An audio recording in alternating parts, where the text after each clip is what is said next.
Assalamu alaikum student, I am Tanveer Sen and you are watching Dash Campus YouTube channel.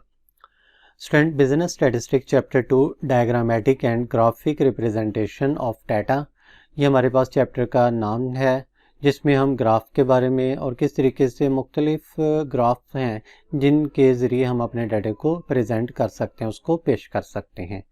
तो student सबसे पहले एक term आती है डायग्रामेटिक रिप्रेजेंटेशन। क्या होती है?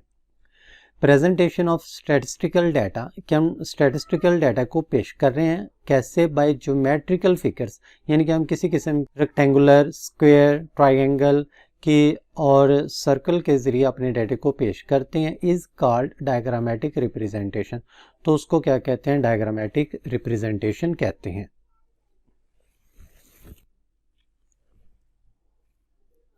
उसके बाद है चार्ट और diagram. A chart is a means used for presenting a statistical data. कि जो चार्ट क्या होता है, हमारे पास एक ऐसा ज़रिया होता है जिसको हम इस्तेमाल करते हैं किस लिए? स्टैटिस्टिकल डाटा को प्रेजेंट करने के लिए, उसको पेश करने के लिए, in simple, clear and affective manner, यानी कि उसको सादा और जो है क्लियर यानी कि शफाफ और जो है मौसर अंदाज में पेश करने के लिए। यानी कि चार्ट हमारे पास एक ऐसा तरीकाकार है जिससे हम स्टैटिस्टिकल डाटा को सिंपल, क्लियर और इफेक्टिव मैनर में पेश करते हैं। अब टाइप्स ऑफ डायग्राम आ जाती है। टाइप्स ऑफ डायग्राम में 1 डायमेंशनल डायग्राम है, 2 डायमेंशनल डायग्राम है, 3 डायमेंशनल डायग्राम है, पाई डायग्राम है, पिक्टोग्राम है और कार्टोग्राम्स हैं। ये डायग्राम की टाइप्स आ जाती हैं। इनके बारे में हम स्टेप बाय स्टेप डिटेल में पढ़ेंगे। फिर आ जाता है एडवांटेजेस ऑफ अ डायग्राम्स, यानी कि डायग्राम का हमें फ़ायदा क्या होता है। First of all it is easy to understand, इसको समझना आसान होता है। Helpful in business and administration, के जो बिज़नेस और जो इंतज़ामिया होती है उसके लिए ये बहुत ज़्यादा मददगार होता है। हेल्पफुल इन इकोनॉमिक्स, जो इकोनॉमिस्ट होते हैं, माहिर माशियात होते हैं, उनके लिए बहुत ज़्यादा मददगार होता है। यूज़फुल टू ऑल, तमाम स्टूडेंट, टीचर के लिए और दीगर जो इंस्टीट्यूशन है उनके लिए ये बड़ा यूज़फुल होता है कि वो डाटा को ज़्यादा अफेक्टिव तरीके से पेश कर सकते हैं। अब आता है simple bar chart. Simple bar chart में क्या होता है कि simple bar chart consist of equally spaced vertical और हॉरिजेंटल बार, यानी कि इक्वली स्पेस की जो है या तो ये वर्टिकल या हॉरिजेंटल कोई बार होंगी ऑफ अ सेम, एक तरह की, with having a heights proportional to corresponding numerical values, मगर जिनकी हाइट जो है उनकी न्यूमेरिकल वैल्यू के साथ क्या हो जाएगी? प्रोपोर्शनल हो जाएगी। यानी किसी की न्यूमेरिकल वैल्यू ज़्यादा है, किसी की कम है, तो उसी के मुताबिक उसकी हाइट होगी। मगर स्टूडेंट ये बात ज़हन में रखना कि उसकी जो वर्टिकल है या अगर हम हॉरिजेंटली उसको रिप्रेजेंट कर रहे हैं, ये दोनों बार जो हैं ये क्या होंगी? इक्वली स्पेस होंगी। ये दोनों बार क्या होंगी? इक्वली स्पेस होंगी, यानी कि इनकी जो है चौड़ाई जो है वो सेम होगी और इनके दरमियान जो स्पेस आती है वो भी क्या होगी? एक जैसी होगी। यहीं पे स्टूडेंट मेजर जो है ये गलती होती है।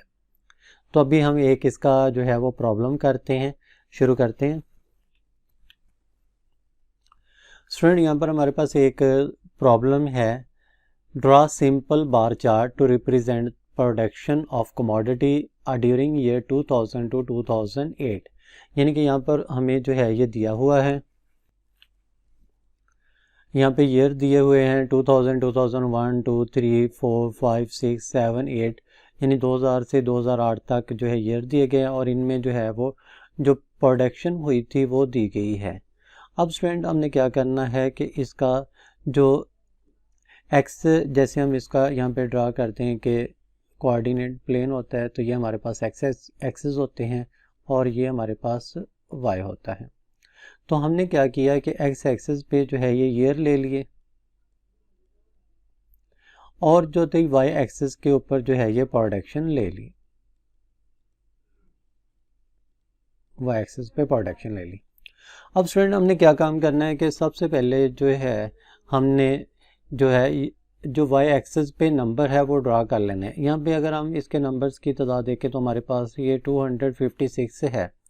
तो हमने यहाँ से यहाँ तक का जो इक्वल डिस्टेंस था उसको 50 रखा। सेम इक्वल डिस्टेंस जो था वो 50 to 50, 100 एंड 150, 200, 250 और 300 जो था ये हमने यहाँ पर स्पेस, इक्वली स्पेस से नंबर लगा लेना। यानी कि यहाँ पर कि अगर हम इतने जो है यहाँ से यहाँ तक का जो डिस्टेंस है अगर हम उसको 50 रख रहे हैं तो सेम एज इट इज़ यहाँ पर जो है ये क्या हो जाएगा 100 हो जाएगा। इसी तरीके से सेम उतना ही जो है ये 150 हो जाएगा। इस तरीके से इसको बनाते हैं, यानी कि यहाँ पर सेम वैल्यू, यहाँ पर मैं एक बताता हूँ। बाज़ दफ़ा ये होता है कि यहाँ पर जो है जब ये नंबर लगा रहे होते हैं तो पहले यहाँ पर फ़र्ज़ कर लिया कि 5 लगा लिया, फिर उसके बाद जो है वो 10 लगा लिया और उसके बाद जो है ये यहाँ पर 20 लगा लिया। तो ये स्टूडेंट एक गलत है।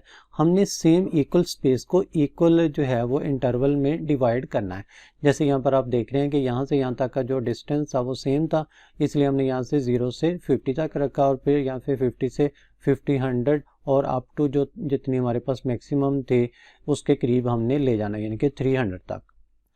ये करने के बाद स्टूडेंट हमने यहाँ पर शुरू में थोड़ा सा स्पेस देना है और स्पेस देने के बाद जो पहले डिजिट है 2000, इसकी जो नंबरिंग थी वो यहाँ पर इसके सामने जो है वो लिख लेनी है कि कितनी आ रही है। 100 इस जगह पर आ रही है, चूँकि हमारे पास 115 है तो ये 100 से थोड़ा सा ऊपर जाकर जो था ये निशान लगा लिया।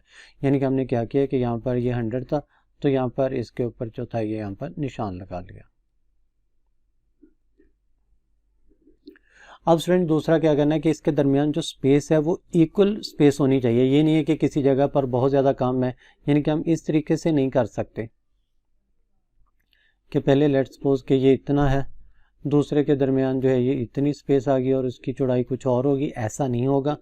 इन सभी की जो चौड़ाई है, इनकी जो विड्थ है वो भी सेम होगी और इन दोनों के दरमियान जो है दो ईयर के दरमियान जो इंटरवल है, जो खाली जगह है, जो स्पेस है वो भी क्या होगी, एक जैसी होगी। इसी तरीके से स्टूडेंट हमने जो था दूसरा 2001 जिसकी वैल्यू क्या थी 113 थी तो ये हमने 113 लगा ली। यहाँ पर आप देख रहे हैं कि ये देखो ये 115 था और ये 113 था। अगर तो यहाँ पे हमें ये बिल्कुल सेम नज़र आ रहा है, लेकिन ये अगर हम ज़्यादा गौर से देखें तो ये उससे थोड़ी सी कम वैल्यू है। फिर इसी तरीके से 2002 में क्या था कि ये 110 थी तो वो लिख लिया और इसी तरीके से ये सारे ड्रा कर लिए। अब स्टूडेंट उसके बाद क्या करना है कि हर जो आपने ये कॉलम बनाया उसको जो है उसके ईयर का नाम दे देना है अलग अलग, और नीचे जो है ये आपने बता देना है कि ये नीचे जो है हमारे पास ईयर्स हैं और इस तरफ हमारी क्या है प्रोडक्शन है। इस तरीके से स्टूडेंट ये चार्ट मुकम्मल हो जाता है।